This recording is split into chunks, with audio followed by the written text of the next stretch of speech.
आपण पाहत आहात बागलान वृत्तांत, खबरबात महाराष्ट्राची।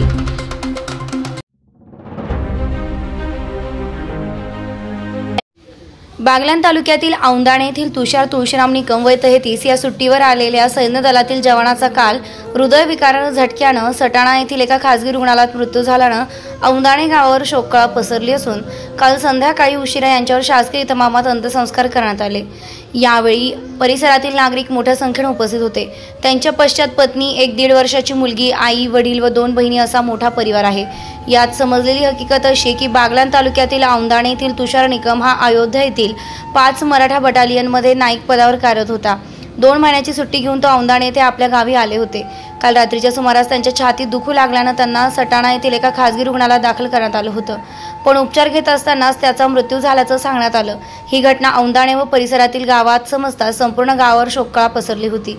संध्याकाळी काल 6 वाजेच्या सुमारास सजवलेल्या रथातून त्यांची अंतिम यात्रा गावातून निघाली। यावेळी देशभक्तीपर गाणे वाजवले जात होते। यावेळी बागलानचे आमदार दिलीप बोरसे यांच्या वतीने, विस्तार अधिकारी नितीन देशमुख, तहसीलदार यांच्या वतीने, तलाठी SM शिरसाट, पोलीस स्टेशनच्या वतीने पोलीस निरीक्षक बाजीराव पवार, औंदाणे गावच्या वतीने सरपंच भरत पवार, सैन्य दलाच्या वतीने 5 मराठा बटालियनच्या वतीने तर जिल्हा सैन्य कल्याणच्या वतीने शहीद जवान तुषार निकम यांच्या पार्थिवावर पुष्पचक्र अर्पण करून मानवंदना देण्यात आली आहे।